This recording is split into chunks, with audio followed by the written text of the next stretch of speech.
A seemingly minor conflict between Thailand and Cambodia is gradually revealing a chilling geopolitical picture behind the scenes. This may no longer be simply a border dispute, but a stark warning of a fierce proxy war between the two superpowers, the United States and China. Even more than that, all signs are pointing back to Beijing, where a subtle power struggle is raging deep within the Chinese political system. Beginning in early December, skirmishes between Thailand and Cambodia along the border escalated into a heated regional conflict. The world was stunned, and Chinese social media exploded with unprecedented debates. Behind the facade of an old border clash, many experts are outlining a more shocking scenario: the meticulous orchestration of forces deep within the power structure of Zhongnanhai. While mainstream media continuously emphasizes Beijing's neutrality, reality paints a completely different picture. China is believed to have discreetly tilted the balance towards Cambodia, while Washington, despite calling for peace, has given the green light to several military actions by Bangkok. Notably, Thai Air Force F-16 fighter jets carried out airstrikes deep into Cambodian territory, further escalating the situation. International observers began to dig deeper, and what they discovered extends beyond Southeast Asian politics. Beneath the surface of the regional conflict are a series of scandals involving members of China's highest-ranking families, secrets that Beijing is willing to go to any lengths to conceal. Amidst the heightened tension, strangely, many Chinese citizens publicly thanked the Thai government. This only further fuels suspicion. Could Thailand have inadvertently ignited a political bomb right in the heart of China? The Thai airstrikes on a series of casino complexes near the Cambodian border were not impulsive actions. Everything was meticulously planned, systematically executed, and approved at the highest level in the White House. According to U.S. arms transfer regulations, such operations cannot be conducted without approval from Washington. But the significant point is not the approval itself, but the nature of the targets attacked by Thailand. These were not overt military bases or training camps. They were casino resorts, seemingly dedicated to gambling and tourism. But in reality, these were heavily armed and militarized transnational criminal organizations, backed by a much larger power. A statement from the Thai military indicated that F-16s and drone systems struck at least 6 locations, including the OSM resort in Adar Minchi province, which was sanctioned by the U.S. Treasury Department in September 2024 for involvement in forced labor and human trafficking. Several other hotspots allegedly linked to cryptocurrency fraud rings were also eliminated. Further investigation revealed a dark network with an extremely high level of militarization. There were weapons depots, separate training areas, and forces with basic training, capable of retaliating with automatic weapons when attacked. Even more frightening, these gunmen possessed Chinese-made weapons, from C-705 anti-ship missiles and FN-6 shoulder-fired anti-aircraft missiles to GAM-102 anti-tank missiles, a top-of-the-line modern weapon from Beijing. Furthermore, the Thai military released a video showing Cambodian personnel being trained in facilities within mainland China. The game is over, the curtain has fallen. Now, it's clear who is behind Cambodia, and no one is surprised. 4 years ago, exiled Chinese billionaire businessman Guo Wengui warned that China had secretly established biological research facilities and strategic military infrastructure in Cambodia. He explicitly stated, "We have an ally in Cambodia, who serves as a private advisor to Hun Sen on behalf of China." Although the CIA refuted this at the time, reality has now confirmed everything he said, not just about missiles or laboratories. Behind these operations is a force manipulating the entire Southeast Asian telecommunications fraud industry. It's not a prince, nor any of the names revealed in the media, but a single figure, Xi Jinping, who is using the Belt and Road Initiative to cover up an extremely dangerous system of secret operations.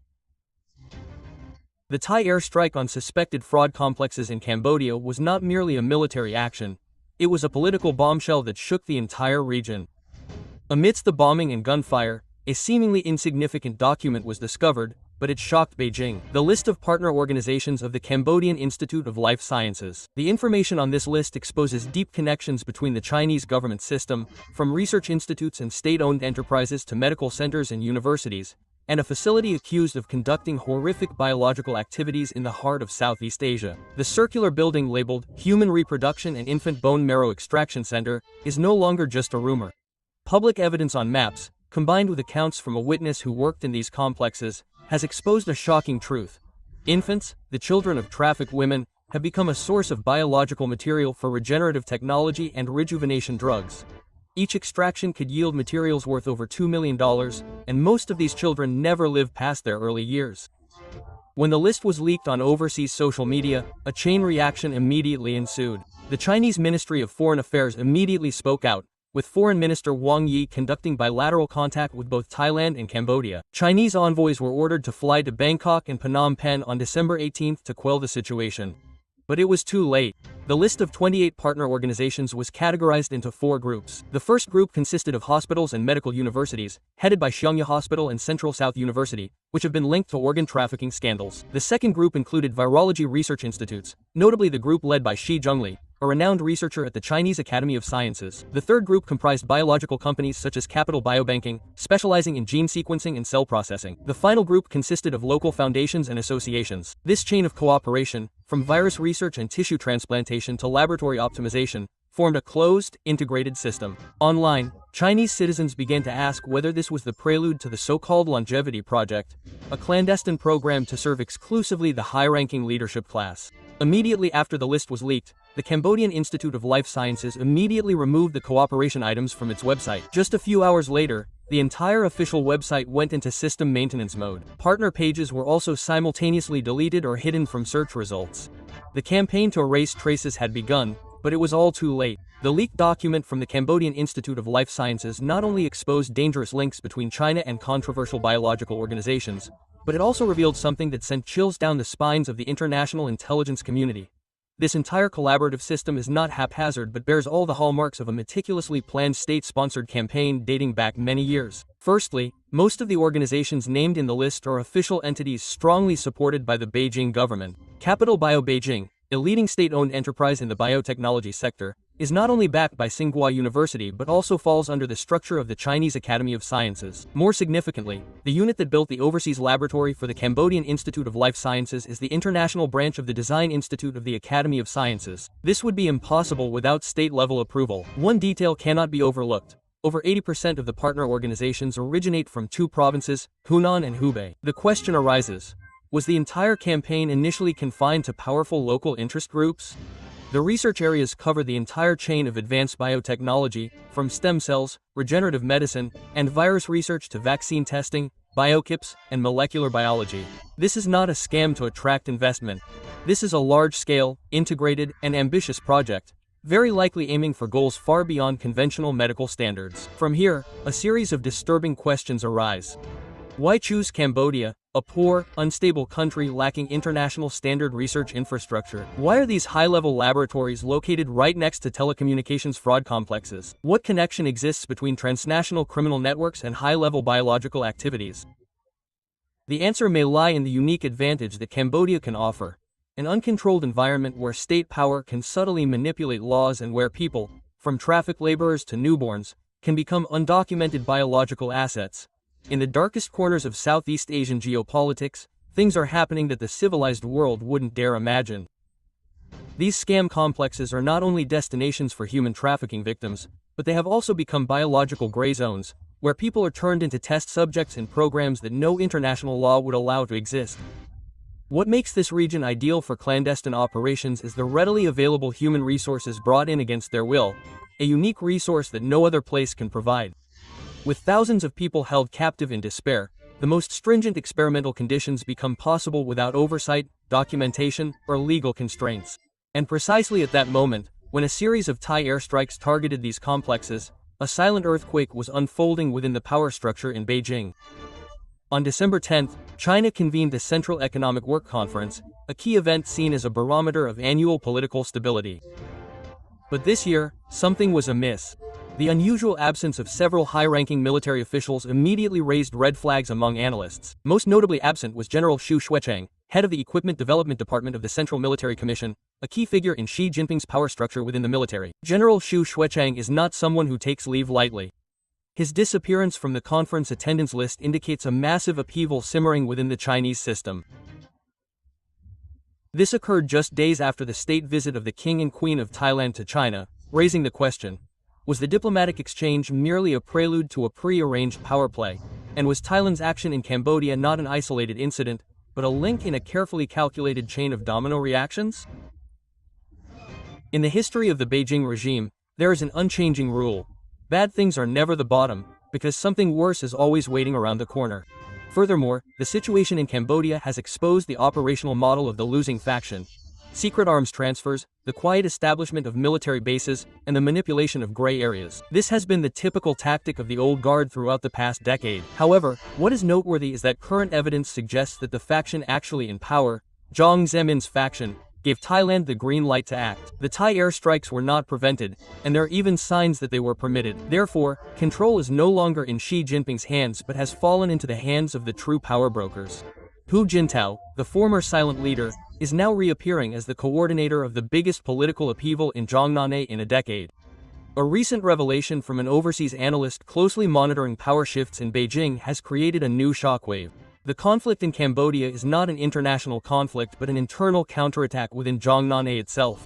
According to information from recent internal investigations, Ma Xingray, a member of the Politburo and former party secretary of Xinjiang, who was recently transferred and placed under disciplinary review, provided detailed testimony regarding fraudulent complexes in Cambodia and related shady financial flows. Notably, this testimony clearly outlines the involvement of officials originating from Fujian province, which has long been considered a logistical base for President Xi Jinping's faction. Investments, construction projects, and even financial protection networks are all connected to the cross-border fraud operations. When this information was reported to former President Hu Jintao, he was not surprised. Conversely, he confirmed that communication channels with the Thai leadership had been opened beforehand and stated that the current escalation of force was being used as a tool to gather evidence. Furthermore, he directly instructed General Zhang Yuxi and General Liu Yuan to conduct separate investigations into suspicions of secret military support and covert defense industry activities by China related to Cambodia. From this perspective, the confrontation between Thailand and Cambodia is no longer a proxy war between the United States and China. Instead, it is a political counterattack between two opposing factions within the Beijing power structure. And the Thai F-16 airstrikes not only wiped out the complexes, but also exposed dark secrets hidden for years, from shady financial structures to the role of high-ranking officials in manipulating Southeast Asia. The ripple effect reached Chinese social media despite strict censorship, and an unusual wave of emotion erupted. Chinese users flooded the official account of the Thai embassy, expressing gratitude for actions that the Chinese government had failed or refused to take for years. Some messages were shocking. "Thank you, Thailand, for doing the job our government didn't dare to do. Finish the job, don't stop. After the conflict, I will travel to Thailand not for vacation but to support the righteous cause."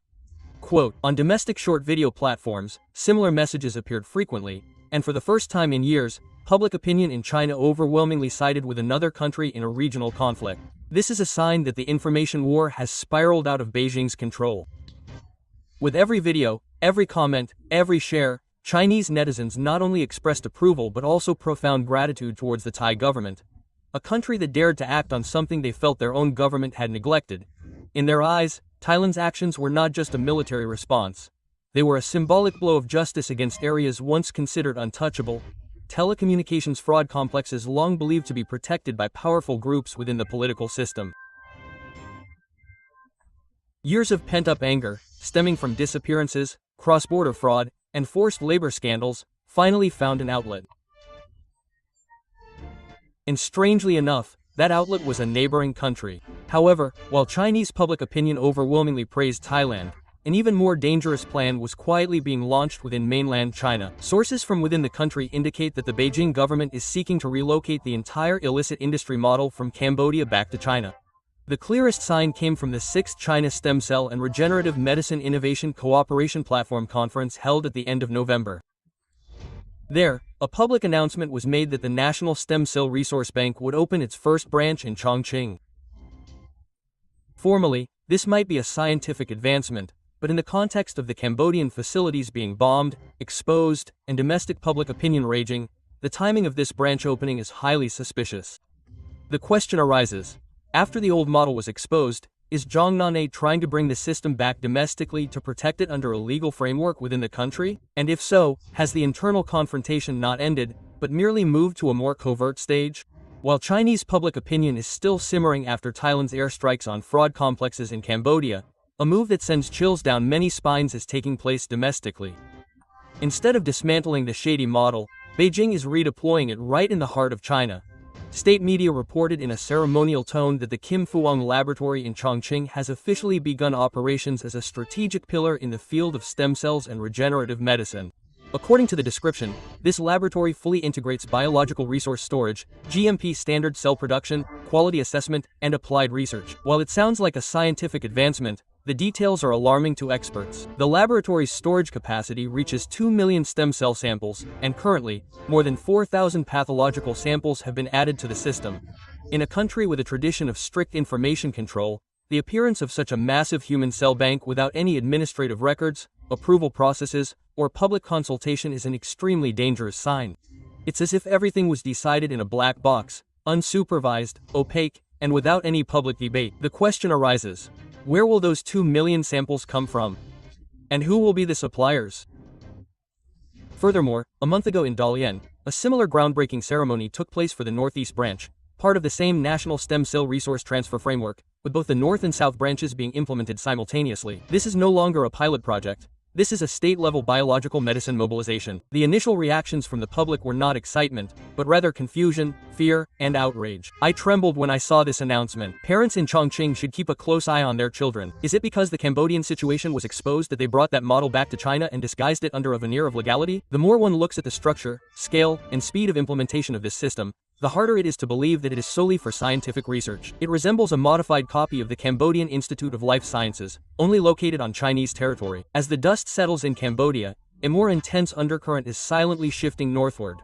What was thought to be a crackdown on crime is now revealing its true nature. A large-scale political purge disguised under the guise of military and biomedical operations. From bustling complexes on the border to sterile laboratories between Chongqing and Dalian, the intertwined network of power between politics, finance, and biotechnology is gradually revealing its darkest connections, no longer mere speculation. What was once called a conspiracy theory is now becoming clear, piece by piece, from transnational human trafficking rings and inhumane biological experiments to the direct involvement of state organizations. As all traces lead back to Zhongnane and as names that once stood at the pinnacle of power begin to be drawn into the vortex of investigation, a harsh reality is gradually emerging. The old model has cracked, but what replaces it may be even more terrifying.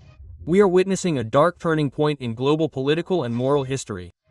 Not only because of the brutality of the exposed activities, but also because of the terrifying silence from those who should be speaking out. And in that silence, a big question arises. Does justice still have a place in a world where the truth comes at the cost of lives? At this point, our program will also take a break. Please leave your opinions and discuss with us.